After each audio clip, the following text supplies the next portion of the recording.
The morning had started like any other, soft sunlight slipping through the curtains, spilling over the edges of the bed where Aisha sat with a bundle of fabric in her lap. It was her favorite dress, the one she had worn on countless occasions, each memory stitched into its folds. The emerald green cotton had dulled a little with time, but it still made her feel graceful, alive, and somehow connected to the woman she used to be years ago.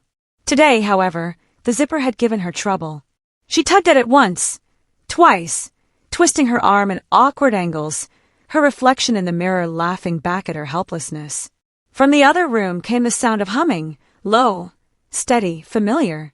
Her husband, Imran, was fiddling with something in the living room, perhaps the radio again, or one of his endless attempts at repairing the old wooden clock that had belonged to his grandfather.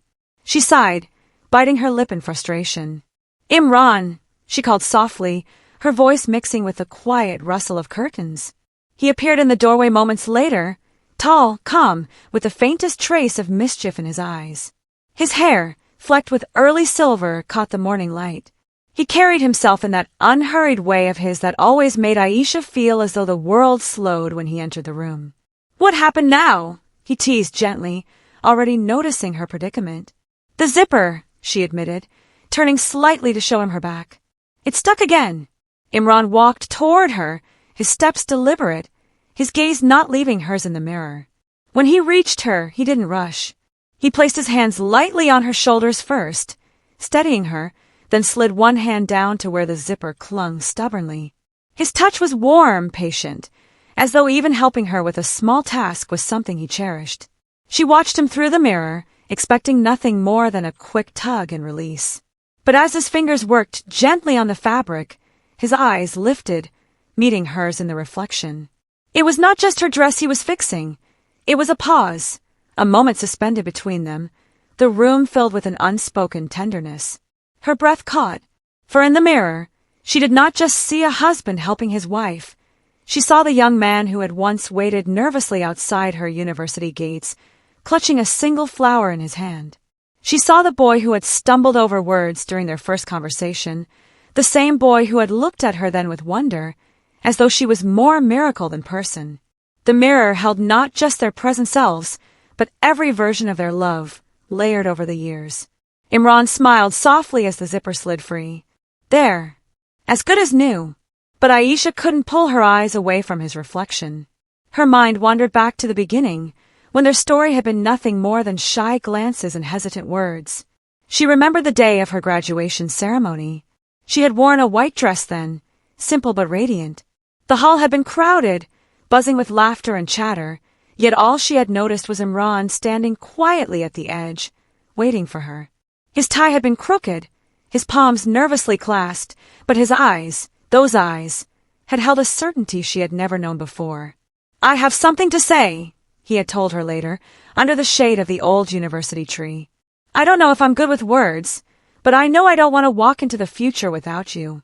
Even now, decades later, the memory felt fresh, etched into her heart like an inscription time could never erase. Imran's fingers lingered on her back a moment longer, smoothing the fabric, ensuring the dress sat perfectly.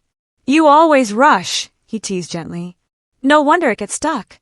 She laughed, a soft melody that filled the room. "And you always rescue me. Perhaps that's why I pretend to struggle." He raised an eyebrow in the mirror, pretending to be stern. "So, you've been plotting ways to keep me close all these years?"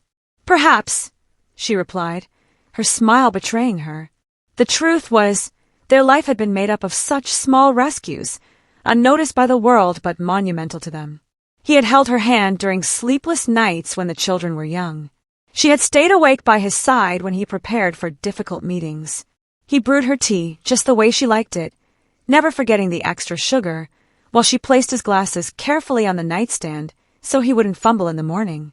Love, they both knew, wasn't always in grand gestures. It was in these small, ordinary acts that wove an extraordinary bond.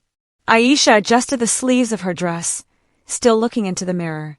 Something about the way Imran stood behind her, his hand resting lightly on her shoulder, made the moment feel different. "Do you see it too?" she asked softly. "See what?" He tilted his head. "In the mirror," she whispered, her voice trembling with something she couldn't explain. It feels like I'm not just looking at today. It's like I'm looking at us everywhere we've been. Imran leaned closer, his reflection meeting hers. For a long moment, they both stared, not speaking, letting the silence hold them. And she was right. In that polished glass, they didn't just see two people in a room. They saw their journey, the laughter, the tears, the countless evenings spent side by side. The mirror showed her the strength of a bond that had weathered storms and celebrated triumphs, a love that had only deepened with time. "It's us," Imran said finally, his voice low and certain. "It's always been us." Later that evening, as twilight painted the sky in soft hues of orange and pink, Aisha walked past the living room where music played faintly from the old radio. Imran was sitting on the sofa, his eyes closed, his foot tapping gently to the rhythm. On impulse, she extended her hand toward him. "Dance with me." He opened his eyes, surprised. "Now. There's no occasion. Every day with you is an occasion," she replied simply. He chuckled, shaking his head at her words, but he rose anyway, taking her hand. They moved slowly, clumsily at first, but soon their steps found a rhythm as natural as breathing. The children were grown, the house quieter now, but in that moment, the world felt alive again. The mirror in the corner of the room reflected their dance, two figures swaying gently, their silhouettes blending into one. And once more, it was not just the present it revealed, but the layers of their love, dances at weddings, stolen moments in the kitchen, laughter under umbrellas on rainy nights. As the song faded, Imran pressed his forehead against hers, their breaths mingling softly. "Do you ever regret?" he asked quietly, not looking at the mirror this time, but at her. "Never," she replied without hesitation.